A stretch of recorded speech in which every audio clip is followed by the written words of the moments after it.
De um lado, Neymar Júnior, do outro, o presidente Jair Bolsonaro. E o que eles têm em comum?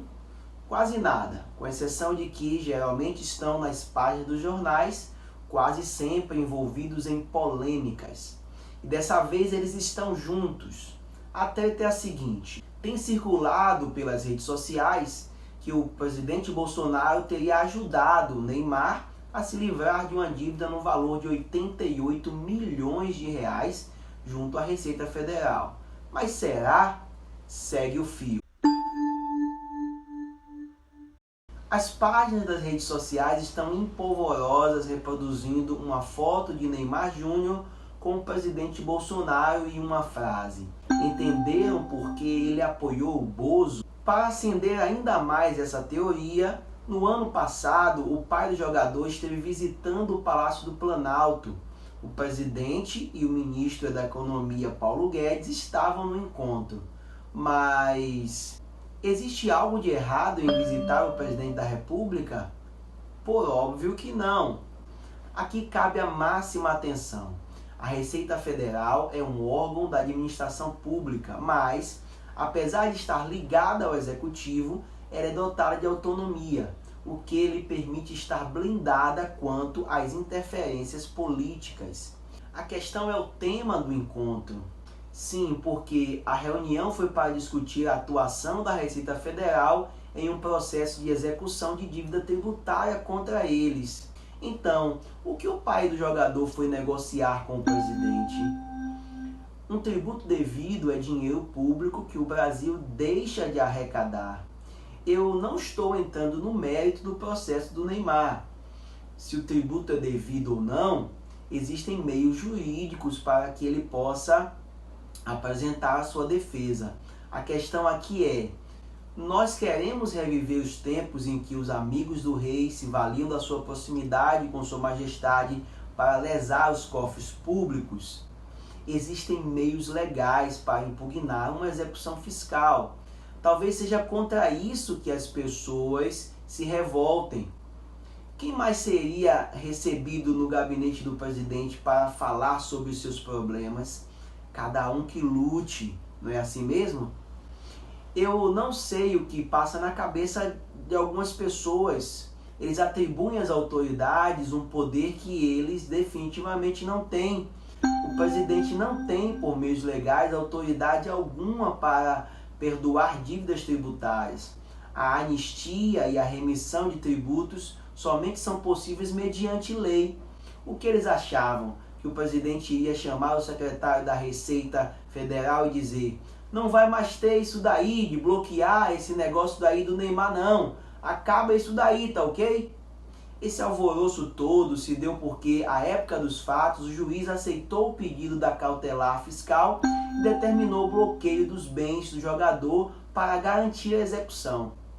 Foram bloqueados 36 imóveis do Camisa 10. A defesa do jogador apresentou uma impugnação administrativa no âmbito da Delegacia da Receita Federal para questionar a cobrança, que naquele momento era de 188 milhões de reais. Vamos puxar um pouco mais esse fio para tentar compreender a questão. Para isso precisamos nos aprofundar no processo que envolve Neymar e seus pais. A Receita Federal, observando a movimentação financeira da família Neymar, percebeu que ele vinha declarando seus rendimentos quase que exclusivamente como pessoa jurídica. Viu que os contratos mais robustos, os que diziam respeito aos direitos de imagem, estavam sendo recebidos e lançados em nome da Neymar Esportes, e assim ele estaria pagando uma alíquota de imposto de renda inferior à devida. Para se ter uma ideia, naquela época Neymar recebia cerca de 1.300.000 reais, dos quais 70% era de verbas publicitárias. Como pessoa física, pagaria 27,5%, como pessoa jurídica, paga apenas 15%. Então a Receita o acusou de sonegação fiscal. O mérito da questão diz respeito à verba oferida a título de direito de imagem. A imagem é um dos direitos da personalidade e, como tal, via de regra, é indisponível e irrenunciável.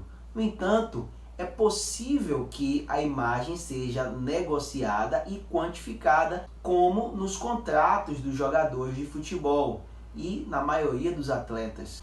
É comum que os jogadores de futebol recebam parte do seu pagamento como direito de imagem.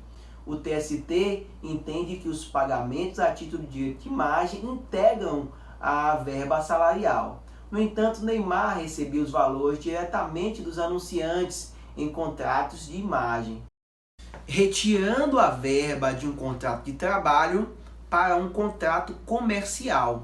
Esses contratos, realizados por meio das empresas da família, desviavam o caráter salarial da verba. Assim, estariam sujeitos ao regime tributário de menor alíquota.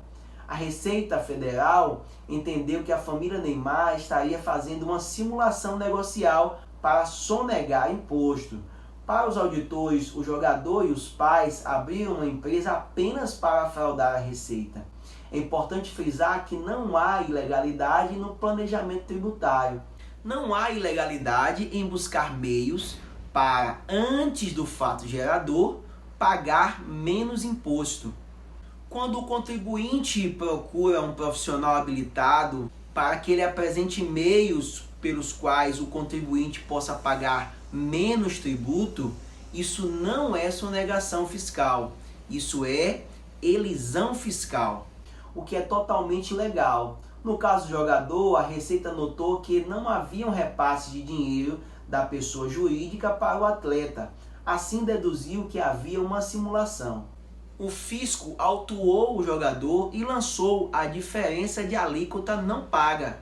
Após os trâmites legais, iniciou-se o processo de execução de dívida, que o jogador impugnou administrativamente. Após isso, o CAF, Conselho Administrativo Recursal, que é a terceira instância administrativa, negou o pedido do jogador e a execução pôde prosseguir. No entanto, apesar da derrota no âmbito administrativo, nossa Constituição garante a qualquer cidadão o acesso ao Poder Judiciário.